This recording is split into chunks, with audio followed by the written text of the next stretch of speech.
Deflation. It's an ominous prospect hanging over Europe and a growing portion of the global economy. The Great Depression of the 1930s was the last time the world faced a widespread downward cycle of falling prices, wages, spending, and investment.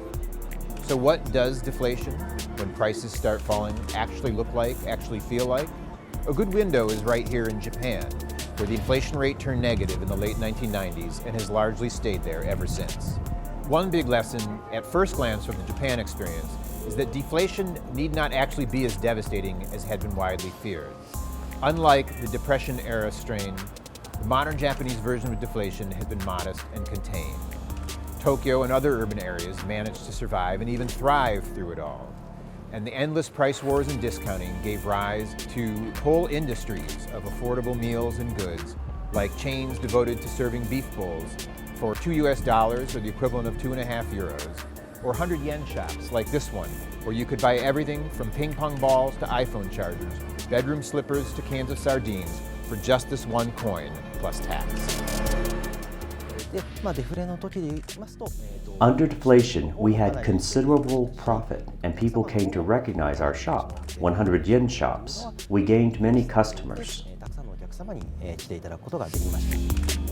So what's the problem? Who doesn't like discounts?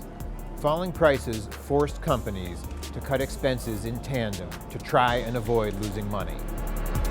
Particularly in Japan, wages of all workers have been falling since the late 1990s. Japan hasn't been able to get out of this situation at all. This is one of the very important factors shaping the deflation economy. That fed into a broader stagnation. In the 1990s and 2000s, the economy did not grow. The current size of Japan's gross domestic product is literally the same as it was in 1992. The US economy, by contrast, has nearly tripled in size over the same time period. Risk-taking and risk capital dried up. The Nikkei stock average is still worth less than half what it was at its 1989 peak. Real estate is worth about a third of what it fetched a quarter century ago. Sensing poor growth prospects at home, Japanese companies have shifted investment overseas, hollowing out the domestic base of production and creation of good jobs. Deflation fell particularly hard on debtors.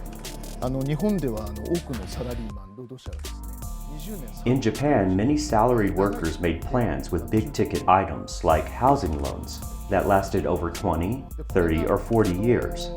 This was based on the assumption of long-term employment, stable wages, and bonuses. But they haven't been able to pay back under deflation with unstable employment or falling wages. The debt deflation trap wasn't just a problem for Japanese individuals, but the country as a whole. Deflation was one reason why Japan has the highest government debt burden in the world, higher even than Europe's. Once an economy falls into deflation, it's hard for policymakers to pull it out. Central banks try to stimulate an economy by cutting the interest rates below the inflation rate, but it's hard to put interest rates below zero.